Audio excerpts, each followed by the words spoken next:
Meu marido me deu uma passagem para eu viajar a Buenos Aires de férias e foi me deixar no aeroporto. Mas estava estranhamente apressado para ir embora, assim que nos despedimos e eu já estava indo. Para o portão de embarque, uma faxineira me parou, olhou nos meus olhos e disse: "Filha, não entre nesse avião, venha comigo. Você precisa ver uma coisa, mas antes de continuar, me conta aqui nos comentários de onde está ouvindo minha história. Quero muito saber até onde ela está chegando. Meu nome é Leonor, Leonor Almeida Costa. Tenho 60 anos, sou aposentada. Trabalhei 30 anos no cartório da minha cidade, no interior de São Paulo. Casei com o Raul quando tinha 25 anos. Na época, achei que estava fazendo a escolha certa. Ele era trabalhador, sério, parecia um homem de família. 35 anos depois, descobri que não conhecia esse homem, que talvez nunca o tivesse conhecido. Tudo começou numa terça-feira, 3 dias antes da minha viagem. Eu estava na cozinha, preparando o jantar, frango com quiabo, do jeito que Raul gosta. O cheiro da comida tomava conta da casa e eu mexia a panela no piloto automático, como fazia há décadas.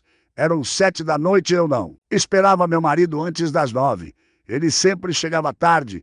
A loja de materiais de construção, dizia ele, exigia muito. Fornecedores, clientes, inventário, contas para pagar. Eu já tinha me acostumado a jantar sozinha assistindo novela e deixar a comida dele no fogo baixo. Por isso estranhei quando ouvi a chave na porta às 7h15. Desliguei o fogo e fui até a sala. Raul estava tirando os sapatos na entrada e tinha um envelope pardo na mão. Mas o que mais me chamou a atenção foi o sorriso no rosto dele. Raul não era de sorrir. Era um homem fechado, de poucas palavras, que respondia minhas perguntas com monossílabos e passava os fins de semana assistindo o jogo de futebol no sofá. Aquele sorriso era tão fora do normal que me deu um frio na barriga. Raul, aconteceu alguma coisa? Você nunca chega nessa hora. Aconteceu sim. Leonor, senta aqui que tenho uma coisa para te mostrar. Ele foi até a mesa da sala de jantar e colocou o envelope em cima. Eu sentei na cadeira, o coração batendo um pouco mais rápido.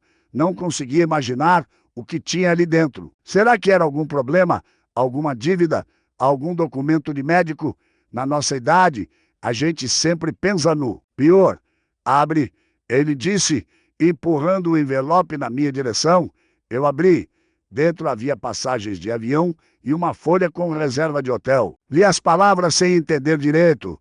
São Paulo, Buenos Aires, hotel no centro, 12 dias, passeios de NCL USUS. O que é isso? Raul, é uma viagem para você? Leonor, para Buenos Aires. Você sempre quis conhecer a Argentina, não quis? Pois então, está aí. Eu fiquei muda. Olhei para ele, olhei para o papel, olhei para ele de novo. Minha cabeça não conseguia processar. Raul me dando uma viagem de presente. Raul, que nunca me deu flores. Que esquecia nosso aniversário de casamento, que achava desperdício gastar dinheiro com o restaurante. Esse Raul estava me mandando para a Argentina. Mas por quê? Foi tudo que consegui perguntar. Ele pusou uma cadeira e sentou na minha frente. Pegou na minha mão, coisa que não fazia há anos. Leonor, eu olhei para você esses dias e pensei, esta mulher passou a vida inteira cuidando de mim, dos nossos filhos, desta casa. Você trabalhou, criou Beatriz e Daniel, aguentou minhas ausências, nunca reclamou. E o que eu te dei em troca? Nada. Você merece um descanso, merece conhecer outro país, comer em restaurante bom, passear sem preocupação. Eu quero te dar isso. As palavras eram bonitas. Eram as palavras que eu tinha esperado ouvir a vida inteira, mas alguma coisa não encaixava. Eu conhecia Raul, conhecia cada expressão do rosto dele, cada tom de voz. E naquele momento, por mais que ele dissesse coisas bonitas, os olhos dele estavam em outro lugar. Ele não estava me olhando. Estava olhando através de mim. E você vai junto? Perguntei. Não posso. Leonor, a loja está num momento complicado. Tenho um monte de coisa para resolver. Fornecedor para pagar. Mercadoria para receber. Se eu sair agora, tudo desanda. Mas você vai? Aproveita. No ano que vem, a gente viaja junto para algum lugar. No ano que vem. Quantas vezes eu tinha ouvido essa promessa? Mas é tão de repente. Raul, a viagem é quando? Sexta-feira. Daqui a 3 dias. 3 dias? Como assim 3 dias? Eu preciso arrumar as coisas, ver a questão do passaporte, preparar. Seu passaporte está em dia. Eu verifiquei e 3 dias é tempo suficiente para fazer uma mala. Leonor, era uma promoção. Pacote de última hora, preço muito bom. Se eu não fechasse na hora, perdia. Eu fiquei em silêncio, olhando para aqueles papéis na minha mão. Buenos Aires, a cidade que eu sempre quis conhecer, o tango, a arquitetura, os cafés antigos. Quantas vezes eu tinha visto na televisão e sonhado em ir.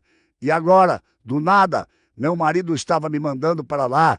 Devia estar feliz. Qualquer mulher estaria, mas tinha um peso no meu peito que não ia embora, uma voz baixinha na minha cabeça que dizia: isso não está certo, mas eu ignorei essa voz. Achei que era paranoia minha. Achei que eu estava tão acostumada a não receber nada, que não sabia reconhecer um presente quando ele aparecia. Achei que estava sendo injusta com Raul. Obrigada, eu disse finalmente. Eu não esperava. Não precisa agradecer. Você merece. Ele levantou, foi até a cozinha, se serviu de um prato de frango com quiabo. Eu fiquei ali na mesa, segurando as passagens, tentando entender por que meu coração estava tão inquieto. Os 3 dias seguintes passaram num turbilhão. Eu tirei a mala grande do armário, aquela que a gente tinha comprado para a lua de mel e quase nunca usou. Separei roupas, comprei umas coisas que estavam faltando, fui na farmácia pegar meus remédios de pressão. Liguei para Beatriz, minha filha, para contar da viagem. Mãe, que maravilha! O pai te dando uma viagem? Não acredito. Pois é, filha, eu também não acreditei. Aproveita. Mãe, você merece. Tira um monte de foto e me manda. Beatriz mora em Curitiba com o marido e minha neta Júlia. A gente se fala toda semana por telefone, mas se vê pouco. Ela tem a vida dela. O trabalho no banco, a menina para criar. Eu entendo. Eu também fui assim quando era nova. A gente acha que os pais vão estar sempre lá esperando. Liguei para Daniel também, meu filho mais novo. Ele mora em São Paulo, trabalha com computador, essas coisas de tecnologia que eu não entendo direito. Daniel sempre foi mais quieto, mais sensível. Dos dois, é o que mais pusou a mim. Mãe, você está feliz com essa viagem? Ele perguntou. Claro, filho, porque não estaria, sei lá, é que não é a cara do pai fazer isso. Achei estranho, também achei, confesso, mas vai ver ele. Resolveu mudar, né? A gente está ficando velho. Talvez ele tenha percebido umas coisas. Daniel ficou em silêncio por alguns segundos. Tá bom, mãe. Aproveita a viagem, mas qualquer coisa me liga. Qualquer coisa como, filho, sei lá, qualquer coisa. Eu desliguei com aquela frase, é quando na cabeça. Qualquer coisa. Daniel tinha sentido a mesma coisa que eu, mas nenhum dos dois sabia dar nome àquilo. A sexta-feira chegou, eu acordei às 5 da manhã, tomei café sem conseguir comer nada de nervoso, terminei de arrumar a mala. Raul levantou mais tarde, tomou o café dele em silêncio e às 7h30 a gente saiu de casa. O aeroporto ficava a 2 horas de carro. Raul dirigia calado, ouvindo uma rádio de notícias que eu detestava. Eu olhava pela janela, vendo as cidades passarem, pensando na viagem, tentando criar coragem para ficar animada. Você lembrou de pegar o carregador do celular? Raul perguntou do nada. Lembrei. E o remédio de pressão? Também? Ótimo. E voltou o silêncio. Quando chegamos ao aeroporto, Raul estacionou na vaga mais perto da entrada. Desceu rápido, abriu o porta-malas, tirou minha mala. Eu desci devagar, ajeitando a bolsa no ombro. Bom, é isso, ele disse me entregando a mala. Boa viagem, Leonor. Me liga quando chegar. Você não vai entrar comigo? Não posso. Tenho uma reunião às 10. Já estou atrasado. Você se vira, né? É só fazer o check-in, despachar a mala e esperar na sala de embarque. Você é uma mulher crescida. Ele me deu um beijo rápido na testa. Nem na boca, na testa, como se eu fosse uma tia velha. Depois virou as costas e foi andando para o carro. Eu fiquei parada ali no meio do estacionamento, com a mala na mão, vendo meu marido de 35 anos ir embora sem olhar para trás. Ele entrou no carro, ligou o motor e saiu. Nem buzinou, nem acenou pela janela. 35 anos e ele não conseguia nem ficar 5 minutos a mais para me ver entrar no aeroporto. Engoli o no que estava se formando na garganta e entrei no terminal. O aeroporto estava cheio, como sempre. Gente para todo lado, malas rolando, crianças chorando, alto-falantes anunciando voos. Eu fui até o balcão da companhia aérea. Fiz o check-in, despachei minha mala. A moça do balcão me deu o cartão de embarque com um sorriso mecânico. Portão 14, embarque às 10h40. Boa viagem. Obrigada. Passei pela segurança. Tirei o cinto, coloquei a bolsa na esteira, atravessei o detector de metais, tudo normal. Do outro lado, recolhi minhas coisas e fui andando pelo corredor comprido, cheio de lojas de perfume e chocolate. Comprei um café numa lanchonete, sentei num banco perto do portão 14. Ainda faltava mais de 1 hora para o embarque. Fiquei ali bebendo o café sem gosto, olhando as pessoas passarem. Tinha um casal jovem com um bebê. Os dois pareciam exaustos, mas felizes. Tinha um grupo de adolescentes com mochilas, provavelmente indo para algum intercâmbio. Tinha senhoras da minha idade, viajando em grupo, rindo alto, tirando foto. E tinha eu sozinha, indo para uma viagem que eu não tinha pedido, mandada por um marido que não teve paciência nem de me dar um abraço de despedida. Quando anunciaram o início do embarque, eu levantei do banco e fui para a fila. Tinha umas 30 pessoas na minha frente. Eu peguei o cartão de embarque na bolsa, conferi se estava tudo certo. Foi aí que aconteceu. Eu senti uma mão no meu braço, firme, mas não agressiva. Virei assustada e dei de cara com uma mulher de uns 65 anos, talvez um pouco mais. Ela usava um uniforme verde desbotado, de funcionária de limpeza. O rosto era marcado de rugas, a pele castigada pelo sol. As mãos eram ásperas, calejadas, mãos de quem trabalhou a vida inteira. Mas os olhos eram vivos, atentos e estavam fixos nos meus. A senhora Eleonor, ela perguntou com voz baixa, mas urgente. Leonor Almeida Costa. Meu coração disparou. Como essa mulher sabia meu nome? Sou sim. Quem é a senhora? Como sabe meu nome? Ela olhou para os lados, verificando se alguém estava prestando atenção. Depois voltou a me encarar. Filha, não entre nesse avião. Venha comigo. Você precisa ver uma coisa. Como assim? Que coisa? Eu vou perder meu voo? Seu voo pode esperar. O que eu tenho para te mostrar não pode. A fila foi andando. A pessoa atrás de mim pigarreou. Impaciente, a funcionária da companhia aérea já estava chamando os próximos passageiros. Eu devia ter ignorado aquela mulher. Devia ter entrado na fila, mostrado meu cartão e embarcado no avião. Era o lógico a fazer, mas alguma coisa nos olhos daquela faxineira me segurou no lugar. Não era loucura, não era ameaça. Era preocupação, era urgência, era o olhar de uma mãe tentando proteger uma filha. Por favor, ela insistiu. 5 minutos. Se depois do que eu mostrar a senhora ainda quiser embarcar, eu mesmo ajudo a senhora a pegar outro voo. Mas eu não posso deixar a senhora ir sem saber. Eu saí da fila. As pessoas atrás bufaram, reclamaram, mas eu não prestei atenção. Segui aquela mulher pelo saguão, passando por lojas, por banheiros, por portões de embarque. Ela andava rápido, apesar da idade, desviando das pessoas com a prática de quem conhece cada centímetro daquele lugar. Qual é o seu nome? Perguntei, tentando acompanhar. Glória, Dona Glória. Trabalho aqui no aeroporto há 12 anos. E como a senhora sabe quem eu sou? Já explico, filha, já explico. Ela parou diante de uma porta com uma placa que dizia somente funcionários. Tirou um crachá do bolso, passou num leitor eletrônico e a porta se abriu com um clique. Entramos num corredor estreito, iluminado por lâmpadas fluorescentes. O chão era de linóleo gasto. As paredes pintadas de bege. Cheirava a produto de limpeza e a ar parado. Andamos mais uns 30 metros até chegar numa portinha lateral. Dona Glória abriu e entramos numa salinha pequena. Parecia uma copa de funcionários.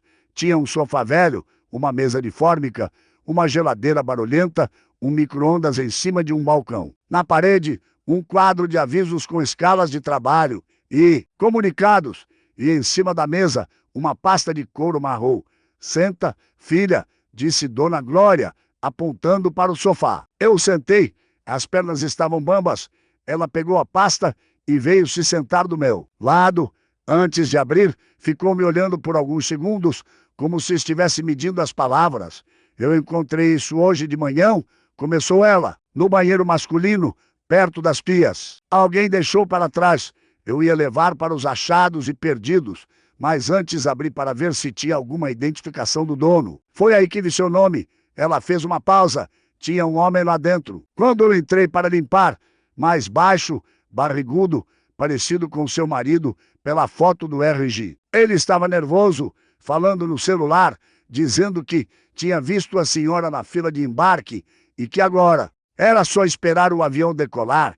Saiu com tanta pressa que esqueceu a pasta na pia Mário. Só podia ser o Mário. Ele devia ter comprado uma passagem barata só para passar pela segurança e me vigiar. Me viu na fila, achou que estava tudo certo e foi embora antes de perceber que ou tinha saído. Ela abriu a pasta e tirou alguns papéis de dentro. Estendeu para mim.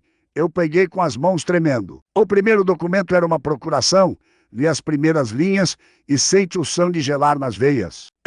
Leonor Almeida Costa, brasileira, casada, portadora do CPF e do RG, residente à Rua das Palmeiras, número 156, apartamento 302, nomeio e constituo meu bastante procurador, o senhor Raul Mendes Costa, meu esposo, para em meu nome praticar todos os atos necessários à venda, alienação, transferência ou doação do imóvel de minha propriedade, situado à Rua das Palmeiras, número 156, apartamento 302, minha casa. O apartamento onde eu morava há 20 anos, o apartamento que eu tinha ajudado a pagar durante 15 anos com meu salário de funcionária pública.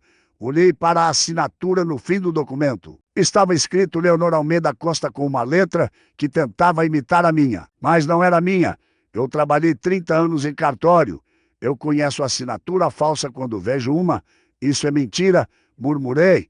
Ou não assinei isso. Essa assinatura é falsa. Eu sei, filha, disse Dona Glória baixinho. Olha o resto. Virei a página. O segundo documento era um contrato de compra e venda. Meu apartamento, nosso apartamento, sendo vendido para Mário Mendes Costa, irmão de Raul, pelo valor de R$ 280. Zero. O apartamento valia pelo menos 600 mil. Eu sabia, porque uma vizinha do mesmo prédio tinha vendido dela por esse valor no ano passado. Ele estava vendendo minha casa pela metade do preço para a própria família, enquanto eu estivesse em Buenos Aires, sem saber de nada. Tinha uma terceira folha na pasta, uma folha de caderno escrita à mão com a letra de Raul. Eu conhecia aquela letra de cor. 35 anos vendo bilhetes na geladeira, listas de compras, anotações de telefone. Zé do cartório, R$ 5. Zero para agilizar.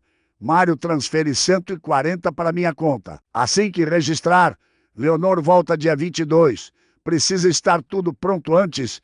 Eu li aquelas linhas uma vez, 2 vezes, 3 vezes. As palavras dançavam na minha frente, entrando devagar no meu cérebro. Meu marido tinha falsificado minha assinatura, tinha feito uma procuração falsa. Tinha combinado com o irmão de comprar nosso apartamento por um preço ridículo para depois dividir em dinheiro e tinha me mandado para a Argentina justamente para poder fazer tudo isso nas minhas costas. A viagem não era presente, era uma armadilha. Ele queria me tirar do caminho. Filha, Dona Glória pôs a mão no meu ombro. A senhora está bem? Eu não estava bem.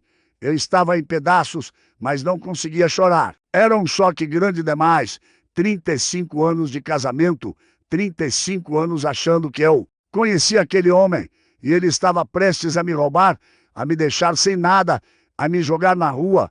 Como a senhora sabia que era eu? Perguntei com a voz estranha de tão controlada. Tinha uma cópia do seu RG na pasta, com foto, e tinha um papel com o número do voo, o horário, até o assento da senhora anotado à mão, como se fosse um lembrete. Eu olhei e vi que a senhora ainda não tinha embarcado. Aí vim procurar. A senhora podia ter só entrego nos achados e perdidos. Podia, Dona Glória suspirou, mas eu não conseguia. Sabe por quê? Ela ficou em silêncio por um momento, olhando para a parede, como se visse algo que eu não podia ver, porque aconteceu a mesma coisa comigo, filha, há 20 anos atrás. Meu marido vendeu a casa que era a herança da minha mãe. Fez uma procuração falsa igualzinha a essa. Vendeu para a irmã dele por uma mixaria. Quando eu descobri, já era tarde. A casa tinha ido, o dinheiro tinha sumido e ele tinha fugido com outra mulher. Ela virou para me olhar e eu vi que os olhos dela estavam úmidos. Eu fiquei na rua com 2 filhos pequenos, Dona Leonor. Não tinha para onde ir. Morei de favor na casa dos outros por 5 anos. Trabalhei de faxineira, de cozinheira, de cuidadora de idoso. Criei meus meninos sozinha com o suor do meu rosto. Foi o pior momento da minha vida. Ela segurou minha mão, por isso que quando eu vi esses papéis, quando eu vi o que esse homem estava planejando fazer com a senhora, eu não pude ficar quieta. Eu não podia deixar outra mulher passar pelo que eu passei. A senhora ainda tem tempo de impedir. Eu não tive. Ficamos em silêncio por um longo momento. O barulho do aeroporto chegava abafado, como se viesse de outro mundo. Aviões decolando, pessoas vivendo suas vidas. Enquanto a minha desmoronava naquela salinha de funcionários, eu olhei para o relógio. Meu voo já devia estar embarcando. Daqui a pouco iam fechar as portas. O avião ia decolar sem mim. Ia voar até Buenos Aires e a poltrona 14 ia ficar vazia. E pela primeira vez naquele dia, eu senti alguma coisa parecida com alívio. O que eu faço agora? Perguntei mais para mim mesma do que para Dona Glória. Agora a senhora luta. Ela apertou minha mão com força. Vai para casa, junta esses documentos, procura um advogado, vai na delegacia. Não deixe esse homem roubar o que é seu. A senhora é mais forte do que pensa. Eu olhei para ela.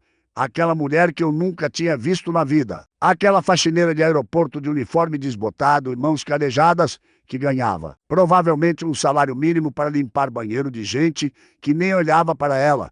Essa mulher tinha acabado de salvar minha vida. Dona Glória, eu disse com a voz embargada, porque a senhora fez isso. A senhora não me conhece, não me deve nada. Podia ter ignorado, seguido sua vida. Ela sorriu, um sorriso cansado, mas cheio de bondade. Porque mulher tem que cuidar de mulher, filha. Nesse mundo, se a gente não se ajudar, ninguém ajuda. E também porque eu acredito que as coisas acontecem por um motivo. Eu encontrei essa pasta, eu vi seu nome, eu estava no lugar certo. Na hora certa, talvez seja Deus, talvez seja o destino, eu não sei. Mas eu sei que eu não podia virar as costas. Eu abracei aquela mulher com toda a força que eu tinha. Abracei como se abraça uma mãe, uma irmã, uma amiga de toda a vida. Ela me abraçou de volta, afagando minhas costas, murmurando que ia ficar tudo bem. E ali naquela salinha de funcionários, no meio de um aeroporto barulhento, eu chorei. Chorei por mim, pelo meu casamento, pela traição que eu estava descobrindo, mas também chorei de gratidão. Porque no momento mais escuro da minha vida, uma estranha tinha acendido uma luz. Quando me recompus, Dona Glória me ajudou a guardar os documentos na minha bolsa. A pasta ficaria ali. Ela disse, se Raul viesse procurar, ela diria que não sabia de nada. Mas os papéis, as provas, essas eu precisava levar comigo. A senhora vai precisar de advogado, disse ela, enquanto me acompanhava de volta ao saguão. Alguém de confiança que entenda dessas coisas de imóvel, de falsificação. Eu tenho uma amiga, Isabel. A gente trabalhou juntas no cartório. Ela virou advogada. Depois vou ligar para ela. Isso. Liga agora antes de fazer qualquer outra coisa. E cuidado com seu marido. Não deixe ele perceber que a senhora sabe. Quanto mais tempo ele pensar que a senhora está na Argentina, melhor para a senhora, eu assenti. Minha cabeça já estava funcionando de novo, fazendo planos. Eu tinha trabalhado 30 anos com documentos, com escrituras, com registros. Eu sabia como essas coisas funcionavam. Eu sabia o que precisava fazer. Dona Glória, eu disse antes de me despedir, me dá seu telefone. Eu quero dar notícias e quero agradecer direito quando tudo isso passar. Ela sorriu e anotou o número num pedaço de papel. Vai com Deus, filha. E não se esqueça, a senhora é mais forte do que imagina. Eu apertei a mão dela uma última vez e saí andando pelo saguão. No caminho, peguei o celular e liguei para Isabel. Isabel, você não devia estar viajando? Isabel, eu preciso da sua ajuda, urgente. Onde você está? Eu posso ir aí? Estou no escritório. Leonor, o que aconteceu? Você está me assustando. Meu marido tentou me roubar. falsificou minha assinatura, fez uma procuração para vender nosso apartamento. Eu tenho os documentos aqui comigo. Eu preciso de você. Silêncio do outro lado da linha. Depois, a voz de Isabel firme. Vem para cá agora. Não fala com mais ninguém. Não responde mensagem dele. Não faz nada. Só vem. Tô indo. Desliguei e fui para o ponto de táxi. Só no caminho eu me lembrei. Minha mala. Tinha despachado ela antes de passar pela segurança. Com certeza ia ficar retida quando eu não embarcasse. Procedimento de segurança. Não deixa a bagagem voar sem o dono. Ia ter que resolver isso depois. Ligar para a companhia, buscar no setor de extraviados. Mas eu não podia me preocupar com isso agora. Uma mala eu podia recuperar. Minha casa não. O caminho do aeroporto até o centro da cidade demorou quase 2 horas. 2 horas que eu passei olhando pela janela do táxi, vendo a paisagem passar sem realmente ver nada. Minha mente estava em outro lugar. Estava repassando os últimos anos do meu casamento, procurando os sinais que eu tinha ignorado. Tinha tanta coisa que eu não tinha querido enxergar. Raul estava estranho há meses, mais calado que o normal, mais irritado, ficando até mais tarde na loja. Teve uma época que ele começou a dormir no escritório da loja 2, 3 vezes por semana, dizendo que tinha muito trabalho. Eu achei estranho, mas não questionei. Eu nunca questionava. E os telefonemas? Quantas vezes ouvi ele atendendo o celular e saindo da sala? Quantas vezes ele desligava rápido quando eu chegava perto? Eu dizia para mim mesma que era coisa de trabalho, que eu estava sendo paranoica, que casamento de 35 anos era assim mesmo, cada um no seu canto. Mas não era coisa de trabalho, era o Mário. Era o esquema que eles estavam montando para me deixar na rua. O táxi parou em frente ao prédio comercial, onde ficava o escritório de Isabel. Paguei o motorista, desci com a bolsa agarrada ao corpo e subi de elevador até o 3º andar. Isabel me esperava na porta. Ela tinha a mesma idade que eu, 60 anos, mas parecia mais nova. Sempre se cuidou, fazia academia, pintava o cabelo, usava um terninho cinza e sapato de salto, como toda advogada que se preze, mas o rosto dela, quando me viu, era de preocupação pura. Leonor, entra logo. O escritório era simples, mas bem arrumado. Mesa de madeira, estantes com livros de direito, diplomas na parede, ar-condicionado barulhento. Isabel fechou a porta e me guiou até uma cadeira. Senta, me conta tudo. Eu contei desde o dia que Raul chegou com a passagem até o momento que Dona Glória me parou no aeroporto. Mostrei os documentos, a procuração falsa, o contrato de compra e venda, as anotações de Raul. Isabel examinou tudo com olhar profissional. A cada página, o rosto dela ficava mais sério. Leonor, ela disse finalmente largando os papéis da mesa, isso aqui é crime. Falsificação de documento público, estelionato. Tentativa de apropriação de bem comum. Seu marido pode ser preso por isso. Eu sei. O que você quer fazer? Eu pensei por um momento. Preso? Raul preso. O homem que dividiu a cama comigo por 35 anos, que é pai dos meus filhos, atrás das grades. Era isso que eu queria. Eu não quero que ele seja preso. Eu disse devagar. Não quero por causa das crianças, da vergonha, mas eu quero proteger. O que é meu? Eu quero que ele não consiga fazer o que estava planejando e eu quero o divórcio. Isabel assentiu.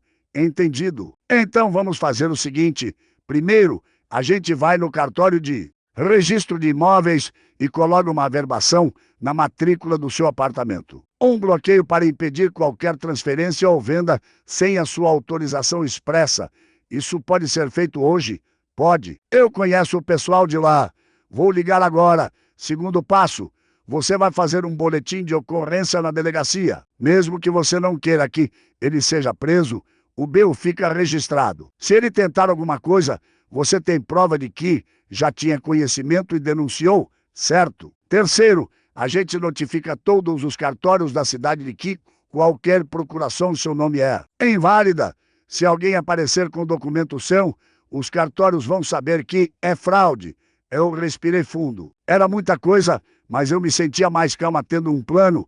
E o divórcio, isso vem. Depois, quando a situação estiver controlada, primeiro a gente protege seu patrimônio, Depois a gente acerta as contas com seu marido. Isabel levantou e pegou a bolsa. Vamos, temos muito trabalho pela frente. As horas seguintes foram um turbilhão. Primeiro fomos ao cartório de registro de imóveis. Isabel conhecia todo mundo lá. Tinha trabalhado no mesmo cartório que eu durante anos. Fomos atendidas rápido. Eu preenchi os formulários, apresentei meus documentos, expliquei a situação. O escrevente, um homem de meia idade, que eu conhecia de vista, ficou horrorizado quando viu a procuração falsa. Dona Leonor, a senhora trabalhou aqui durante anos. Todo mundo te conhece, te respeita.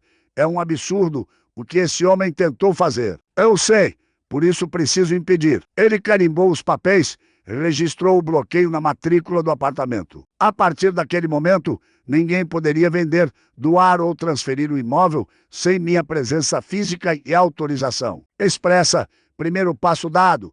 Depois fomos à delegacia. Era uma tarde de sexta-feira.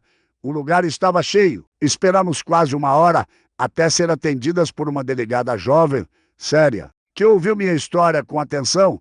Dona Leonor, ela disse depois de examinar os documentos: isso aqui é grave. Falsificação de assinatura, documento falso, tentativa de estelionato contra cônjuge. A senhora tem certeza que não quer representar criminalmente contra seu marido? Tenho certeza. Eu só quero me proteger. Entendo. Mas vou registrar tudo no boletim de ocorrência. Se a senhora mudar de ideia, ou se ele tentar alguma coisa, a senhora tem essa prova de que já tinha conhecimento da situação. Ela digitou o relatório, imprimiu, me deu uma cópia. Eu saí da delegacia com mais um papel na bolsa, mais uma prova da traição do homem com quem eu tinha dividido minha vida. Quando finalmente saímos da delegacia, já era noite. O céu estava escuro, as luzes da cidade se acendendo. Eu estava exausta, mas ao mesmo tempo estranhamente desperta.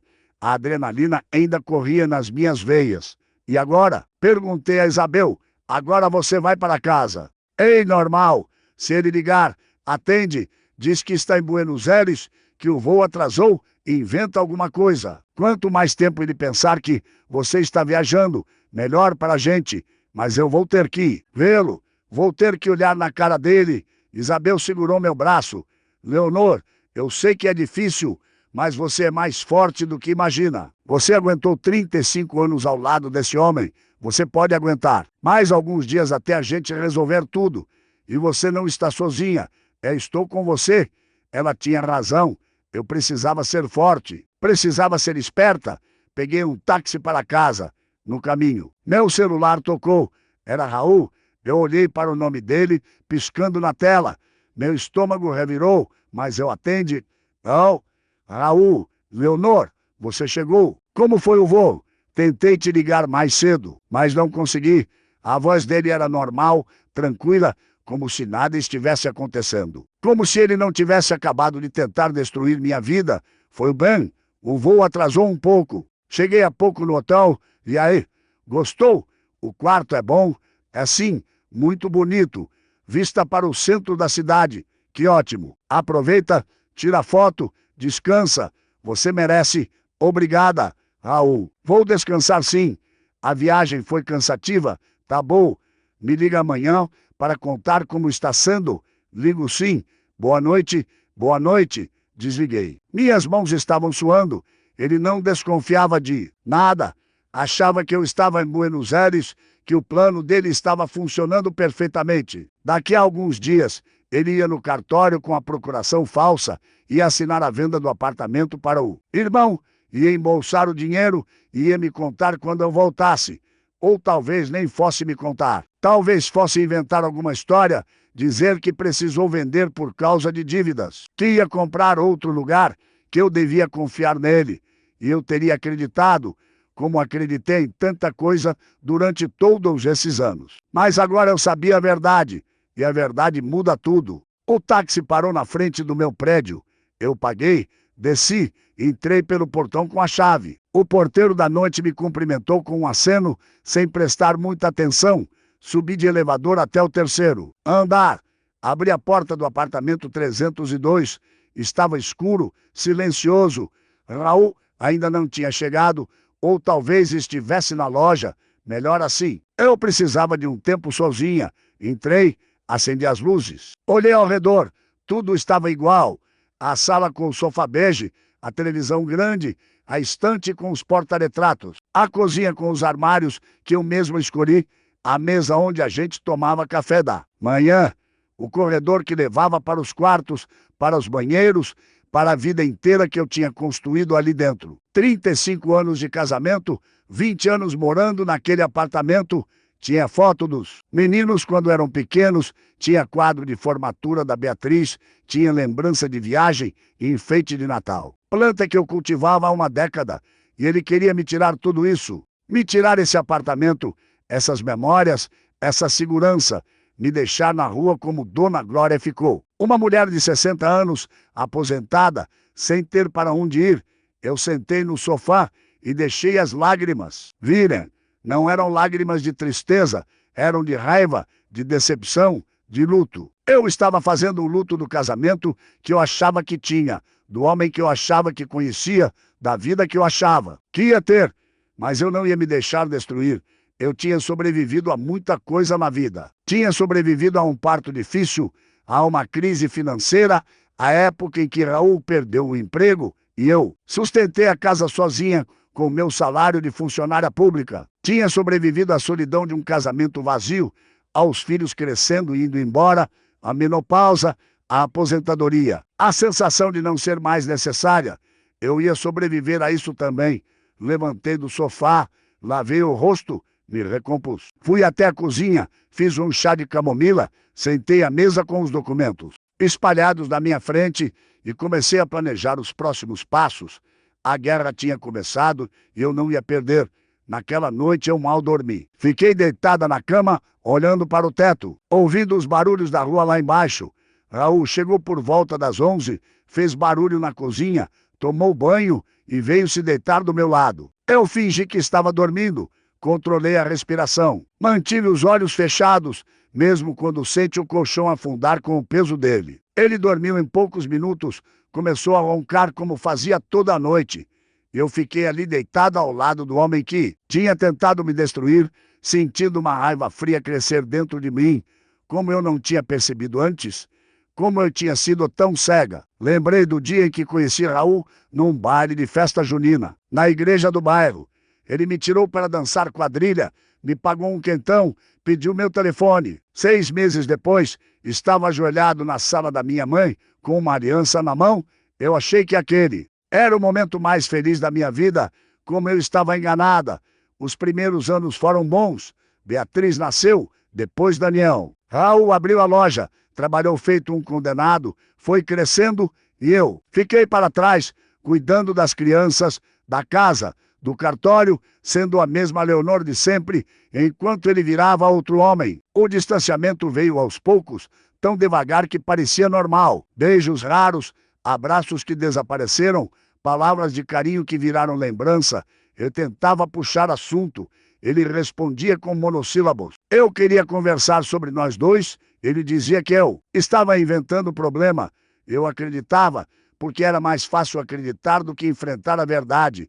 10 anos assim, 10 anos de solidão a dois. Eu me conformei, achei que casamento velho era isso mesmo, até que Dona Glória me parou no aeroporto e me mostrou a verdade. Na manhã seguinte, eu acordei antes de Raul. Fui para a cozinha, fiz café, torradas, arrumei a mesa. Quando ele apareceu, de pijama e cara de sono, eu estava sentada bebendo café, como se nada tivesse acontecido. Bom dia, ele disse bocejando. Dormiu bem? Dormi. E você? Também? Ele se serviu de café. Sentou na frente da televisão, ligou no canal de notícias. Eu observei ele por alguns minutos, aquele homem com quem eu tinha dividido mais da metade da minha vida. Agora eu via ele de forma diferente. Via a cara de pau de quem me mandou viajar para me roubar. Via a frieza de quem planejou tudo nos mínimos detalhes. Via um estranho. Vou passar na loja, ele disse levantando. Tenho umas coisas para resolver. Tá bom.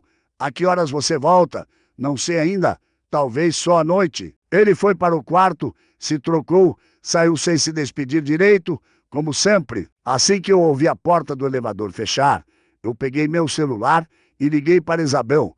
Leonor, Aconteceu alguma coisa? Não, só quero saber como estão as coisas.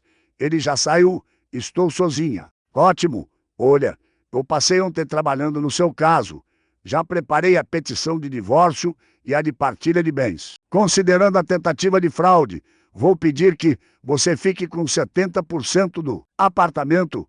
Temos um caso forte e a polícia, o inquérito já está aberto. A delegada me ligou, disse que vai chamar seu marido para depor na semana que vem. Também vão intimar o Mário como suspeito de participação.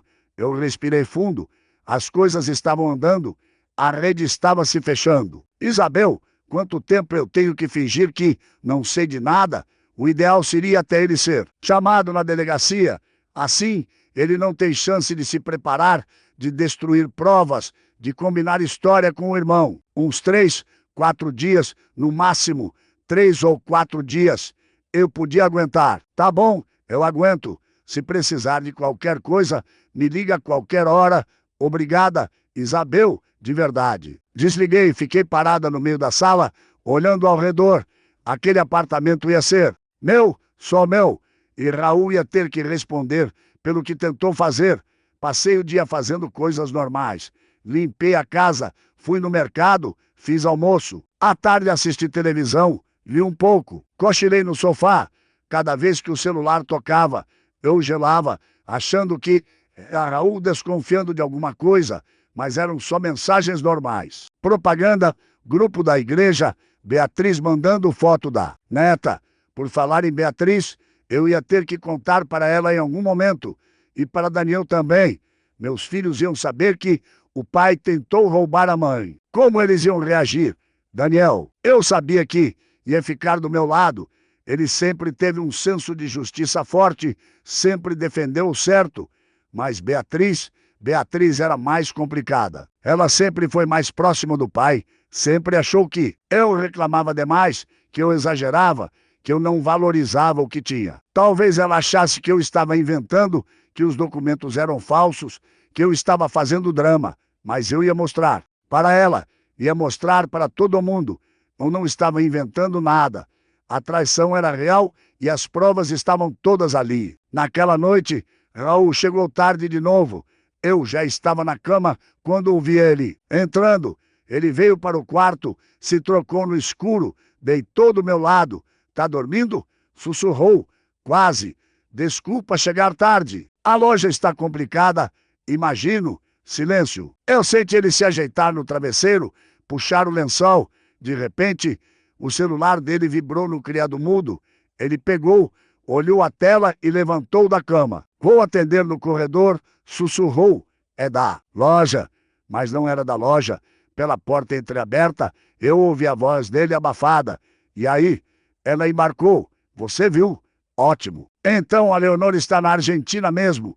Agora é só seguir o plano. Não. Ela não desconfiou de nada. Ligou mais cedo. Disse que chegou bem no hotel. Tá, a gente conversa amanhã. Vai dar tudo certo. Ele voltou para o quarto alguns minutos depois, deitou e dormiu em poucos minutos. Eu fiquei acordada por horas, o coração batendo forte, pensando naquela conversa. Era o Mário, tinha que ser. Os dois estavam conferindo se eu tinha embarcado, se o plano estava funcionando. Ele estava ficando descuidado, nervoso. A pressão estava aumentando logo, muito logo. Tudo ia explodir. Os dias seguintes foram os mais difíceis da minha vida.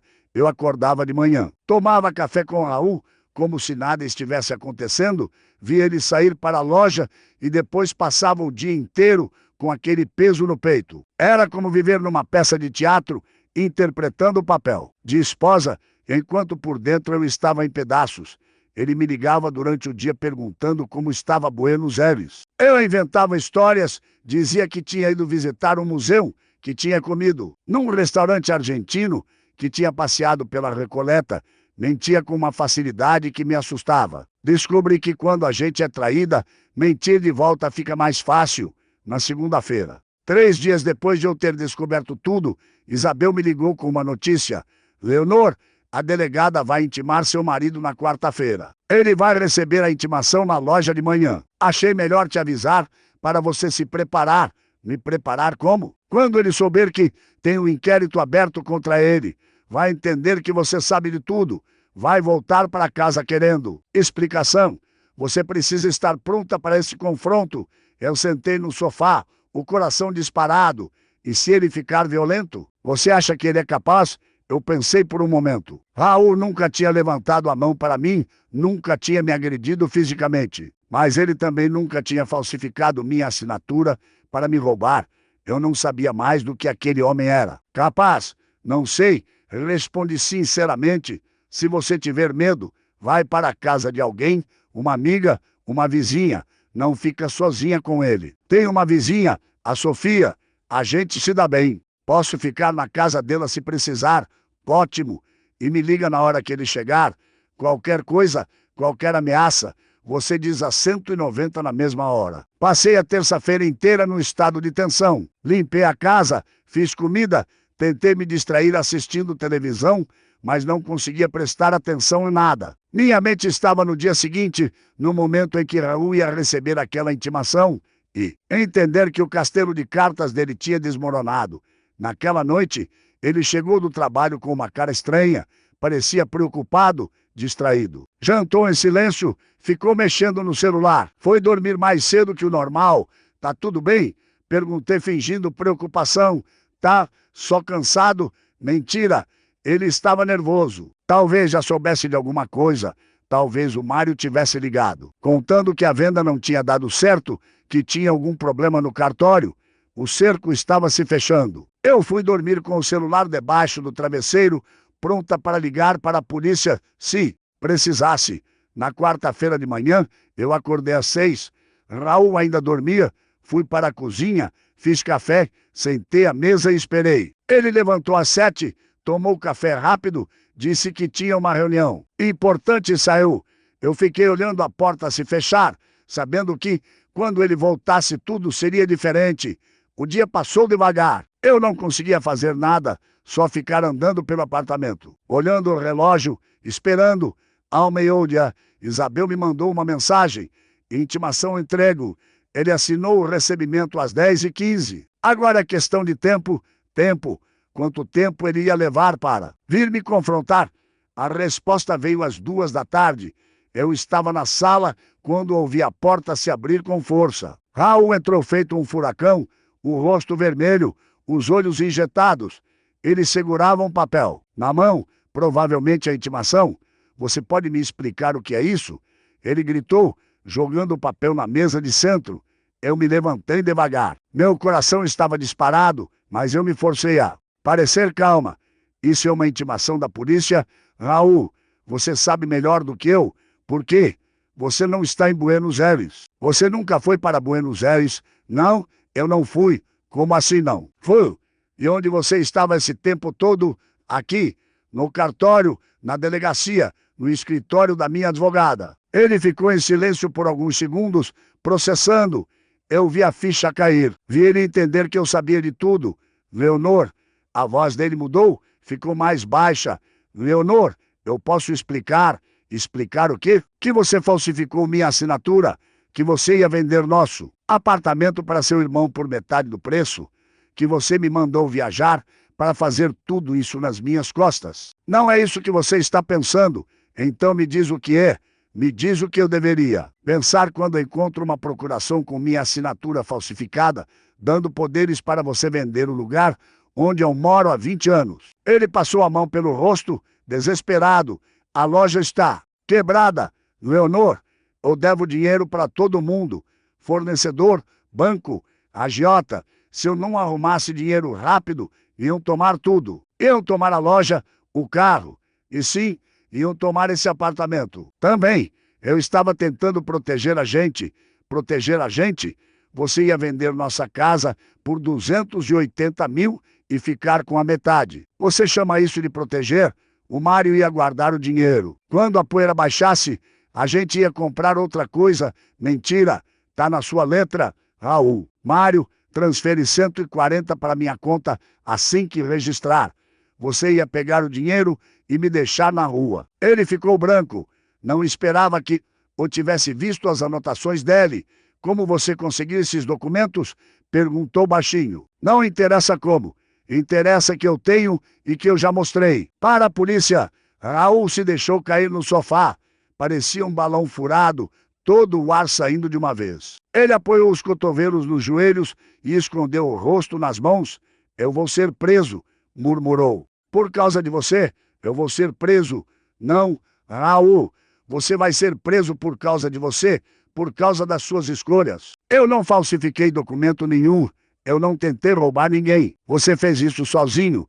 Leonor, pelo amor de Deus, a gente é casado há 35 anos. Você vai fazer isso comigo? Eu olhei para aquele homem encolhido no sofá implorando e senti nada, nenhuma pena, nenhuma compaixão, só um vazio imenso onde antes existia um casamento, 35 anos. Raul, e é assim que você me trata? Como se eu fosse um obstáculo, um problema para resolver. Você me mandou viajar para me roubar. Você ia me deixar sem casa, sem segurança, sem nada. Depois de tudo que eu fiz por você, por essa família, eu ia te contar quando. Quando? Quando eu voltasse e não tivesse mais onde morar. Quando você já tivesse sumido com o dinheiro. Ele não respondeu, não tinha resposta. Eu peguei minha bolsa e fui até a porta. Para onde você vai? Ele perguntou. Vou ficar na casa da Sofia. Não quero dormir no mesmo teto que você. Leonor, espera. A gente pode resolver isso. Ou faço o que você quiser. Eu assino o que você quiser, mas não me deixa. Eu parei na porta e olhei para ele uma última vez. Já deixei, Raul, há muito tempo. Só não tinha percebido ainda. E saí no corredor. Eu parei por um momento. Encostei na parede. Respirei fundo. As pernas tremiam. O coração batia tão forte que eu conseguia sentir nas têmporas. Eu tinha acabado de dizer adeus para o meu casamento. 35 anos. Mais da metade da minha vida, olhei para a porta fechada do apartamento. 302. Quantas vezes eu tinha passado por aquela porta, carregando sacola de mercado, segurando a mão de criança, voltando cansada do trabalho. Quantas vezes eu tinha entrado, achando que estava entrando num lar, quando na verdade estava entrando numa prisão. Uma lágrima escorreu pelo meu rosto. Eu deixei cair. Não era lágrima de tristeza por Raul. Era lágrima de luto. Luto pela mulher que eu poderia ter sido se não tivesse desperdiçado 35 anos com um homem que nunca me mereceu. Mas eu não ia ficar ali parada chorando. Eu tinha coisa para fazer. Tinha uma vida para reconstruir. Sequei o rosto com as costas da mão, endireitei os ombros e fui bater na porta da Sofia. Sofia me recebeu com um abraço. Ela era minha vizinha há 15 anos. A gente tomava café juntas de vez em quando, se ajudava com coisas pequenas. Eu nunca tinha contado para ela os problemas do meu casamento. Orgulho, vergonha, sei lá. Mas naquela tarde eu contei tudo. Ela ouviu em silêncio, os olhos arregalando cada vez mais conforme a história avançava. Leonor, meu Deus, eu não fazia ideia. O Raul sempre pareceu tão certinho. Pois é, eu também achava. E agora, o que você vai fazer? Divórcio? Vou pedir o divórcio e a partilha dos bens. Minha advogada disse que eu tenho um caso forte, que posso ficar com a maior parte do apartamento por causa da tentativa de fraude. Ele vai ser preso? Não sei ainda. Depende do que a delegada decidir, do inquérito, dessas coisas. Eu não quero que ele vá preso. Não por ele, mas pelos meus filhos. Não quero que eles tenham um pai presidiário. Sofia balançou a cabeça solidária. Você é muito forte, Leonor. Eu, no seu lugar, não sei se aguentaria. A gente aguenta o que precisa aguentar. Não tem outra opção. Passei aquela noite no sofá da Sofia. Dormi mal. Acordei várias vezes, mas pelo menos estava longe de Raul. Na manhã seguinte, liguei para os meus filhos. Daniel atendeu primeiro. Mãe, está tudo bem? Você nunca liga nessa hora. Filho, eu preciso te contar uma coisa. É sobre mim e seu pai. Contei tudo. Ouvi o silêncio dele do outro lado da linha, a respiração ficando mais pesada. Conforme a história avançava, quando terminei, ele ficou em silêncio por alguns segundos. Mãe, eu vou aí. Vou pegar um voo hoje mesmo. Não precisa, filho. Eu estou bem. Estou na casa da vizinha. Precisa sim. Você não vai passar por isso sozinha. Eu chego amanhã de manhã. Eu sente as lágrimas virem. Meu menino, meu Daniel, mesmo de longe, mesmo com a vida dele em São Paulo. Ele estava vindo me apoiar. Obrigada, filho, não me agradece. Mãe, isso é o mínimo. Desliguei e respirei fundo antes de ligar para Beatriz. Essa ligação eu sabia que seria mais difícil. Ô, mãe, tudo bem? Beatriz, eu preciso conversar com você. É sério. O que foi? Aconteceu alguma coisa? Contei a história de novo, mas dessa vez a reação foi diferente. Mãe, você tem certeza disso? Será que você não entendeu errado? Filha, eu tenho os documentos, a assinatura falsificada, o contrato de venda para o Mário. Está tudo ali, preto no branco, mas o pai não faria isso. Deve ter alguma explicação. A explicação é que ele ia me roubar, Beatriz. Ele ia vender nosso apartamento e me deixar sem nada. Silêncio do outro lado. Você já conversou com ele? Ouviu o lado dele? Ouvi. Ele disse que a loja está quebrada, que devia dinheiro para todo mundo. Mas isso não justifica falsificar minha assinatura e tentar me deixar na rua, mãe. Eu acho que você está exagerando. Talvez ele só estivesse desesperado, tentando achar uma solução. Eu fechei os olhos, sentindo a decepção apertar meu peito. Beatriz, eu não estou exagerando. Eu esperava que minha própria filha ficasse do meu lado. Eu estou do seu lado, mãe. Só estou dizendo que talvez a situação seja mais complicada do que parece. Não é complicada, é simples. Seu pai tentou me roubar, falsificou documentos, cometeu um crime e eu vou me divorciar dele. Mais silêncio. Depois, a voz da Beatriz fria. Tá bom, mãe, faz o que você acha melhor. Você sempre faz mesmo. E desligou. Eu fiquei olhando para o celular sem acreditar. Minha filha tinha acabado de me acusar de exagerar, de não ouvir o lado do pai, como se eu fosse a vilã da história, como se eu fosse a errada. Sofia percebeu minha expressão e veio se sentar do meu lado. A Beatriz é. Ela acha que eu estou exagerando, que eu devia ouvir o lado do Raul. Ela é mais nova, Leonor, não entende como essas coisas funcionam. Quando amadurecer, vai perceber que você estava certa, tomara. Porque dói muito uma filha duvidar da mãe. As semanas seguintes, fórum de papelada, reuniões de estresse. Isabel entrou com o pedido de divórcio e de partilha de bens. Argumentou que Raul tinha tentado dilapidar o patrimônio do casal que tinha falsificado documentos e que, por isso, eu deveria ficar com a maior parte dos bens. O juiz concedeu uma liminar, proibindo qualquer venda ou transferência do apartamento até que o processo fosse concluído. Raul ficou sem poder fazer nada. No inquérito policial, ele foi chamado para depor, negou tudo no começo. Disse que a assinatura era verdadeira, que eu tinha autorizado a venda, mas quando a perícia grafotécnica confirmou que a assinatura era falsa, ele não teve mais como negar. Mário também foi chamado. Disse que não sabia de nada, que o irmão tinha dito que estava tudo certo, que a esposa tinha concordado com a venda. A delegada não acreditou muito, mas não tinha provas suficientes para indiciá-lo como cúmplice. O resultado do inquérito veio 2 meses depois. Raul foi denunciado por falsificação de documento e tentativa de estelionato contra cônjuge. O promotor ofereceu um acordo. Se ele confessasse e aceitasse pagar uma multa, pegaria pena suspensa em vez de ir para a cadeia. Raul aceitou. Não tinha escolha. Eu fiquei sabendo por Isabel. Leonor, seu marido vai assinar o acordo. Ele vai confessar, pagar uma multa de R$ 15 a zero e ficar 2 anos em liberdade condicional.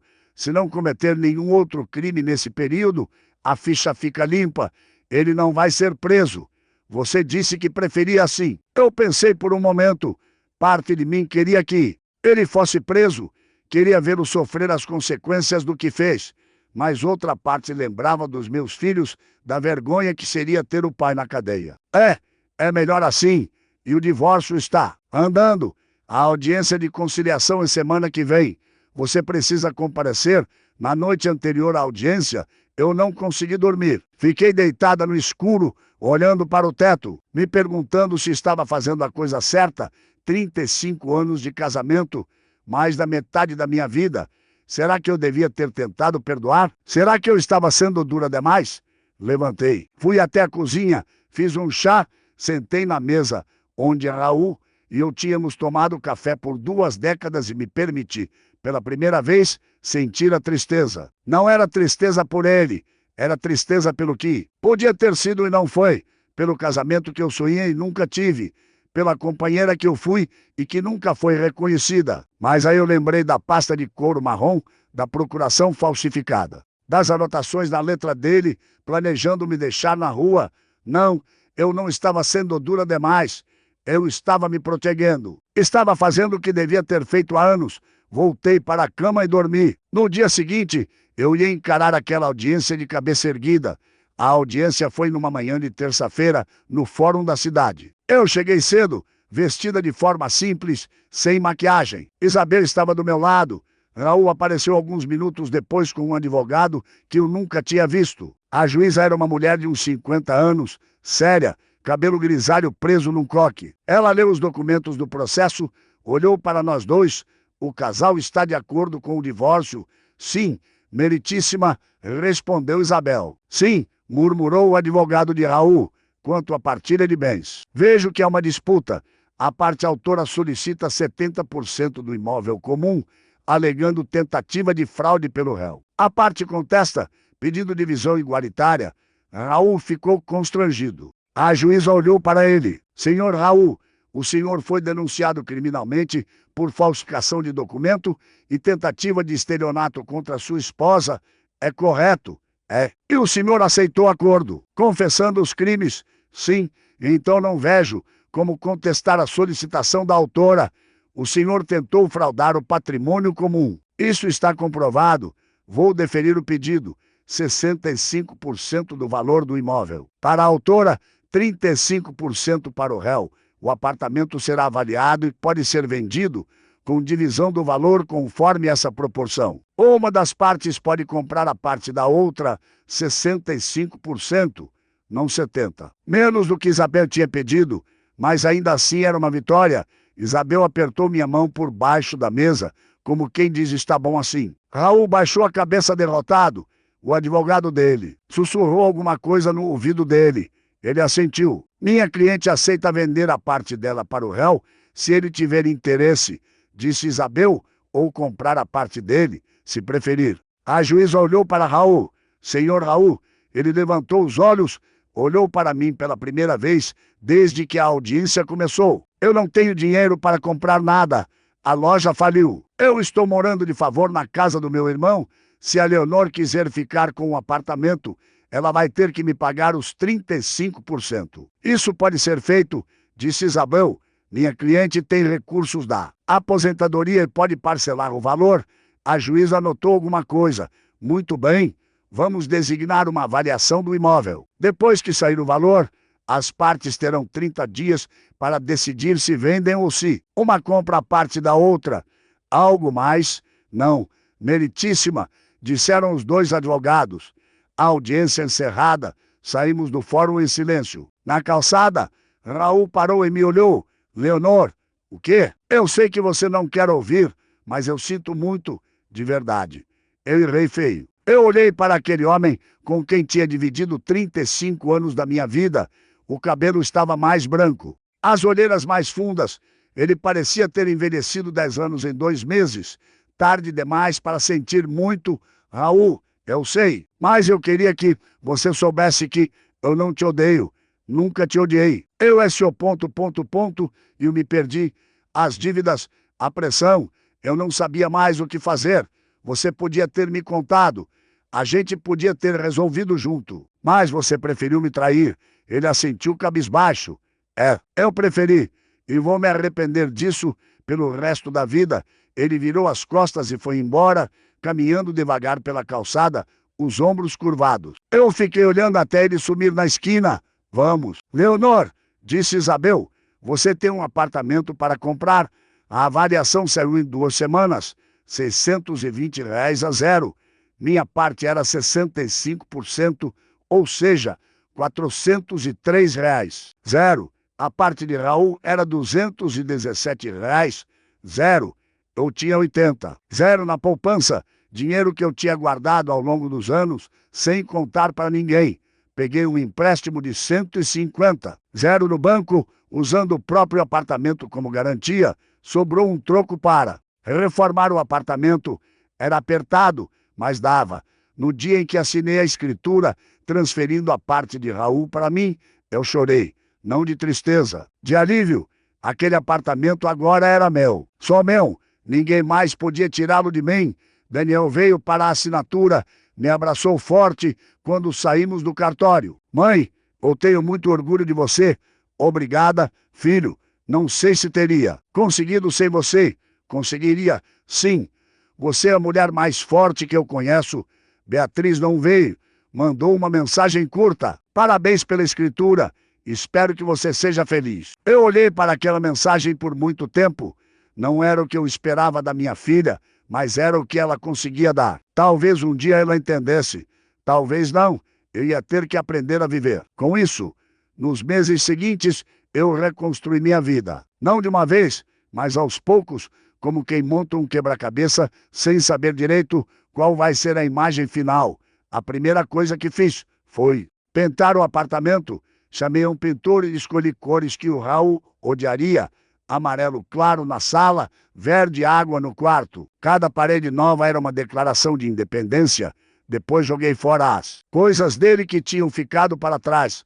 Roupas velhas, sapatos gastos, uma coleção de revistas que acumulava poeira há anos. Cada saco de lixo que descia era um peso que saía das minhas costas. Comprei móveis novos, tirei os quadros que ele tinha escolhido, coloquei fotos da minha família nas paredes. Pela primeira vez em 20 anos, aquele apartamento tinha a minha cara. Foi Sofia quem me levou no abrigo de animais. Eu não estava procurando nada, só fui fazer companhia para ela. Mas aí vi aquela gata vira-lata amarela, me olhando com olhos enormes, e não resisti. Chamei-a de Luna, porque era da cor da lua. Na primeira noite, ela dormiu no pé da minha cama e eu percebi que não me sentia sozinha. Tinha alguém me esperando em casa, mesmo que fosse só uma gata. Aos poucos fui voltando a fazer coisas que tinha abandonado. Hidroginástica no clube 3 vezes por semana. Um grupo de leitura na biblioteca, onde a gente discutia um livro por mês. Amigas antigas que eu tinha deixado de ver por causa do Raul. Era como se eu tivesse passado 35 anos em hibernação e agora estivesse acordando. E continuei vendo Dona Glória. Uma vez por mês, eu ia ao aeroporto encontrá-la. A gente sentava na lanchonete, tomava café, conversava sobre a vida. Ela me contava dos netos, do trabalho, das novidades. Eu contava do apartamento, da gata, do grupo de leitura, numa dessas visitas, uns 4 meses depois do divórcio, ela me perguntou: e o seu ex-marido? Você sabe como ele está? Sei por alto. Está morando com o irmão, trabalhando de vendedor. Caiu muito na vida. Você sente alguma coisa? Pena, raiva, saudade? Eu pensei antes de responder. No começo sentia raiva, muita raiva. Mas agora eu sinto alívio. Alívio de ter saído, de ter recomeçado. E um pouco de tristeza. Não por ele, mas pelos anos que eu perdi, achando que aquilo era normal. Dona Glória sentiu, mexendo o café com a colherinha. Eu demorei muito tempo para parar de sentir. Raiva do meu ex-marido. Anos. Acordava de madrugada pensando nele, no que ele tinha feito, em como eu queria que ele sofresse. Mas sabe o que eu descobri? Essa raiva só machucava a mim. Ele estava lá vivendo a vida dele, e eu aqui me corroendo por dentro. E como a senhora fez para parar? Um dia eu decidi que não ia mais dar esse poder para ele. Ele já tinha me tirado minha casa, minha segurança, minha confiança nos homens. Eu não ia deixar ele tirar minha paz também.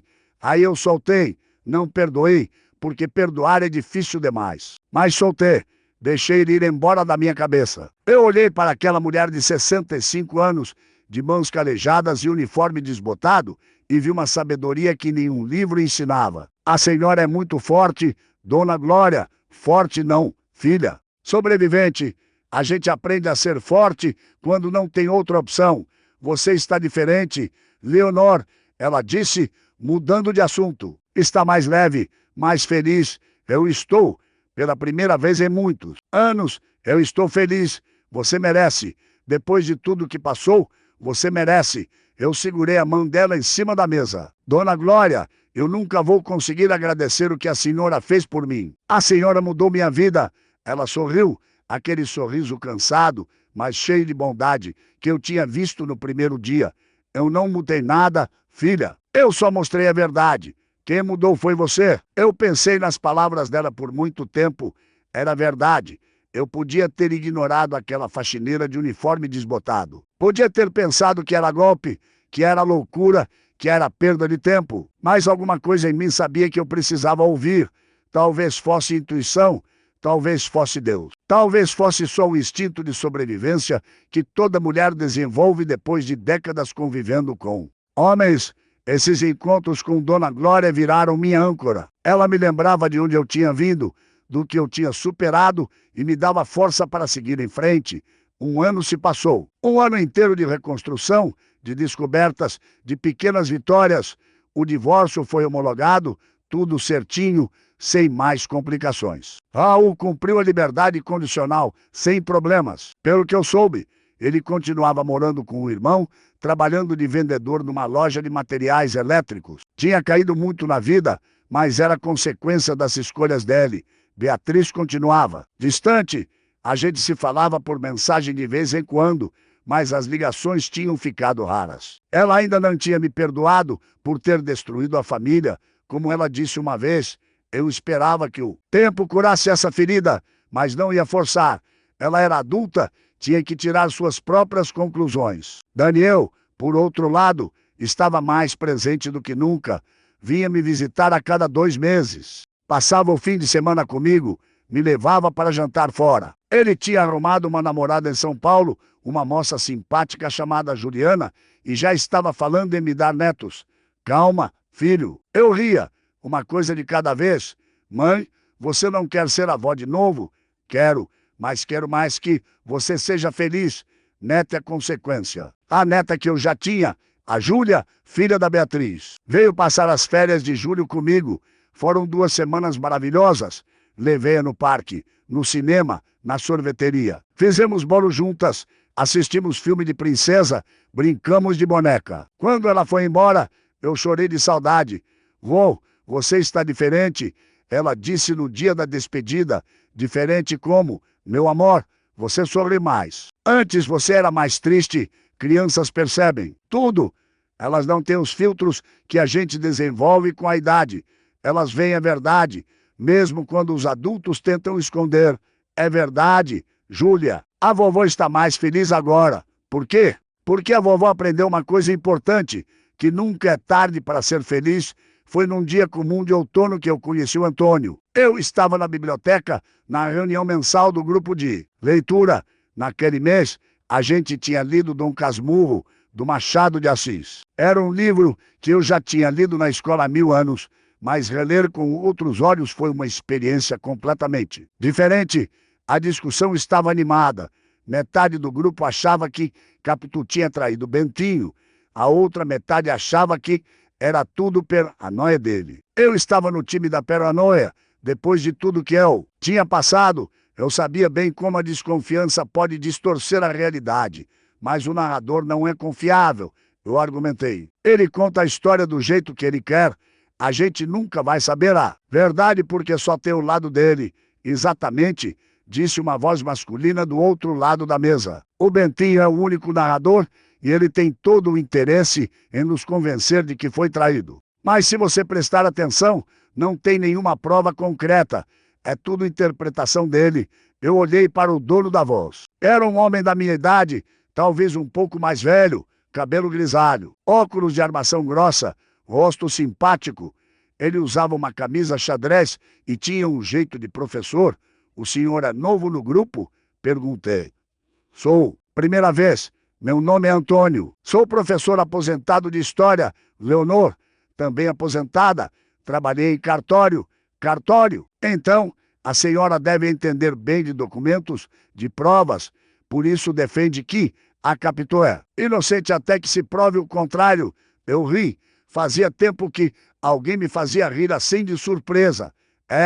Pode ser 30 anos vendo gente brigar por herança, por propriedade, por pensão. A gente aprende que nem tudo é o que parece e nem todo mundo é quem diz ser.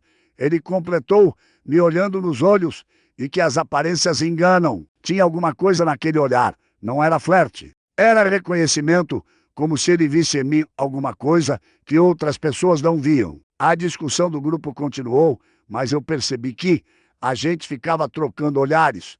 Quando alguém falava uma bobagem, ele olhava para mim e erguia uma sobrancelha. Quando eu fazia um comentário, ele assentia com a cabeça. Era como se a gente tivesse uma conversa paralela, só nossa, depois da reunião. Ele me alcançou na porta. Leonor, posso te fazer uma pergunta? Pode. Você acha que o Bentinho amava a Capitu de verdade? Ou só achava que amava? Eu pensei por um momento, acho que ele amava a ideia dela, a Capitu que ele inventou na cabeça. Quando a Capitu real não correspondeu a essa ideia, ele a destruiu. Antônio ficou me olhando por alguns segundos em silêncio. Sabe, Leonor, em 30 anos dando aula de história, eu li muita análise de Dom Casmurro, mas nenhuma tão certeira quanto a sua. Experiência de vida, eu disse sem pensar. Hein? A gente aprende certas coisas do jeito difícil, né? Ele me ofereceu um café na lanchonete da esquina. Eu hesitei por um momento. Fazia tanto tempo que um homem me convidava para alguma coisa, mas acabei aceitando. A gente sentou numa mesa perto da janela, pediu 2 cafés com leite e pão de queijo e começou a conversar. Antônio era viúvo há 5 anos. A esposa dele tinha morrido de câncer depois de uma luta de 2 anos. Ele tinha ficado arrasado, se fechado para o mundo, passado um bom tempo sem querer saber de nada, mas aos poucos foi se reconstruindo. A gente não supera uma perda dessas, ele disse. A gente aprende a viver com ela. A dor não vai embora, mas a gente cria espaço para outras coisas ao lado dela. Eu contei minha história também. O casamento longo, a traição do Raul, a descoberta no aeroporto, o divórcio. Ele ouviu em silêncio, sem interromper, sem julgar. Você foi muito corajosa, disse quando eu terminei. Muita gente no seu lugar teria deixado para lá. Teria fingido que não viu. Eu pensei em fazer isso, confesso. Mas aí eu lembrei da Dona Glória, de tudo que ela tinha passado e não consegui. Eu não podia deixar aquele homem me roubar. E você não deixou. Você lutou e venceu. Ele fez uma pausa. Sabe o que eu acho? Acho que o Bentinho nunca teria coragem de fazer o que você fez. Ele preferiu destruir a Capitu a enfrentar a verdade. Qual verdade? Que o problema era ele, que a insegurança era dele, que ele nunca foi capaz de amar de verdade, só de possuir. Eu senti um arrepio. Era exatamente o que eu sentia sobre Raul. Ele nunca tinha me amado, tinha me possuído. E quando eu deixei de ser útil, tentou me descartar. Ficamos conversando por quase 2 horas sobre livros, sobre a vida, sobre os filhos dele, sobre música, sobre viagens que a gente queria fazer. Era uma conversa fácil, natural, como se a gente se conhecesse há anos. Quando finalmente olhei para o relógio, levei um susto. Nossa, ficamos esse tempo todo aqui. O tempo voa quando a companhia é boa. Ele sorriu. Leonor, eu gostei muito de conversar com você. Será que a gente pode repetir? Eu senti o rosto esquentar. Aos 60 anos, corando feito uma adolescente? Pode sim. Eu também gostei. A gente trocou o telefone. Ele me mandou mensagem naquela mesma noite. Foi muito bom te conhecer. Bons sonhos. Eu li aquela mensagem 3 vezes antes de responder. Também gostei de te conhecer. Até a próxima. Nos meses seguintes, Antônio virou uma presença constante na minha vida. A gente se via toda semana, às vezes mais, ia ao cinema, ao teatro, a exposições, jantava fora, passeava no parque, sentava numa praça para conversar. Ele me tratava com um respeito, uma atenção que eu não lembrava de ter recebido de um homem. Você é especial, Leonor.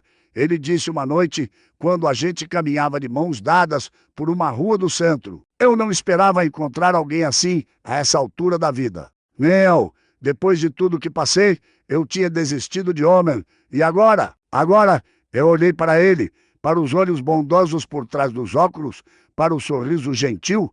Agora eu estou disposta a tentar de novo. Ele parou de andar, me pusou para perto e me beijou. Um beijo calmo, carinhoso, sem pressa. Um beijo de quem sabe que tem todo o tempo do mundo quando a gente se separou. Eu estava rindo. O que foi? Ele perguntou. Nada. É que eu me sinto uma adolescente beijando na rua de mãos dadas. E qual o problema? A gente pode ser adolescente a qualquer idade. Basta ter com quem. Eu não contei para os meus filhos de imediato. Queria ter certeza de que era sério antes de apresentá-lo para a família. Mas depois de 6 meses, quando ficou claro que aquilo era mais do que uma amizade, eu resolvi contar. O Daniel reagiu bem. Mãe, que ótimo. Você merece ser feliz. Quando eu vou conhecê-lo? Na sua próxima visita, vou preparar um jantar. Beatriz foi mais reservada. Já faz só 1 ano que você se separou do pai. Beatriz, eu passei 35 anos num casamento infeliz. Acho que já esperei tempo suficiente. Tá bom, mãe. Espero que dê certo. Não era um entusiasmo, mas também não era uma rejeição. Para a Beatriz já era alguma coisa. Dona Glória ficou radiante quando contei. Ai, filha, que alegria. Você merece um homem bom do seu lado. Ele é bom, sim, Dona Glória. É carinhoso, respeitoso, inteligente e me faz rir, o que é muito importante. Fazer rir é essencial. Casamento sem risada não. Dura casamento? Eu ri. A gente mal começou a namorar.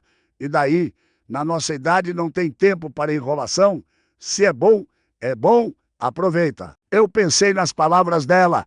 Era verdade. Na nossa idade não tinha tempo para joguinhos, para incertezas, para ficar esperando o momento certo. O momento certo era agora, sempre agora. Num domingo à noite, eu estava na varanda do meu apartamento, olhando a cidade lá embaixo. Luna dormia no meu colo, ronronando baixinho. Uma xícara de chá esfriava na mesinha ao lado. Eu pensei em tudo o que tinha acontecido naquele último ano. E, a viagem que não fiz, a faxineira que me salvo, o marido que me traiu, o divórcio, a reconstrução. O homem novo que apareceu na minha vida quando eu menos esperava. Se alguém tivesse me contado 1 ano e meio atrás que eu estaria onde estou agora, eu não teria acreditado. Eu achava que minha vida estava definida, que eu ia envelhecer ao lado do Raul, que ia morrer naquela rotina, cinzenta de casamento vazio. Mas a vida tem dessas surpresas. Às vezes, no momento mais escuro, aparece uma luz. Às vezes, quando você acha que acabou, está só começando. Meu celular apitou. Mensagem de Antônio. Vês, estou com saudade. Amanhã a gente se vê. Eu sorri e respondi. Tô com saudade também. Amanhã às 7 no nosso restaurante. Boa noite, minha Leonor. Minha Leonor. Nunca ninguém tinha me chamado assim. Raul me chamava de mulher, quando muito. Mas Antônio me chamava de minha Leonor, como se eu fosse um tesouro que ele tinha encontrado. E talvez fosse. Talvez a gente só vire tesouro quando encontra alguém que sabe reconhecer nosso valor. Eu coloquei o celular na mesa, acariciei a Luna, olhei para o céu estrelado. 60 anos.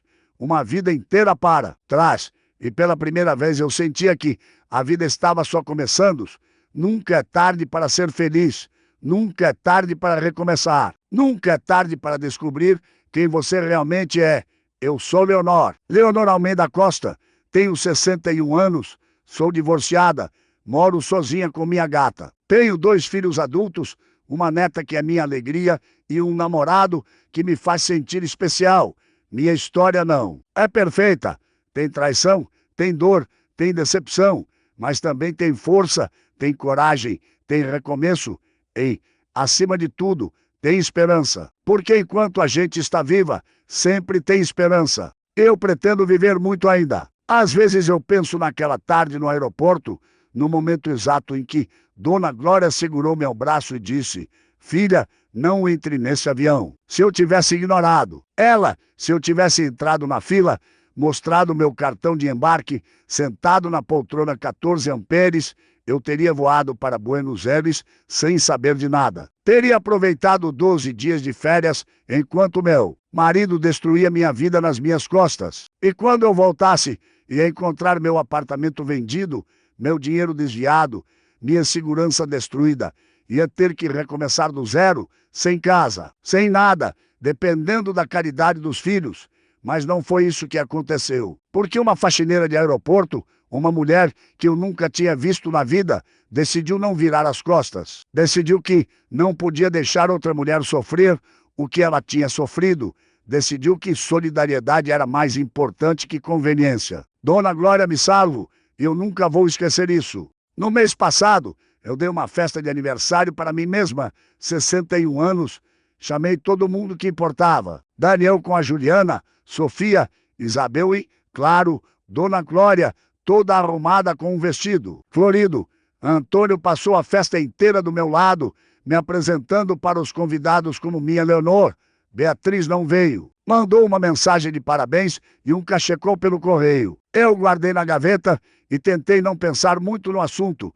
Algumas feridas demoram para sarar, mas quando todo mundo foi embora e eu fiquei sozinha na sala, eu não senti tristeza, senti gratidão. Gratidão por estar viva, por estar cercada de pessoas que me amam, por ter superado o pior momento da minha vida.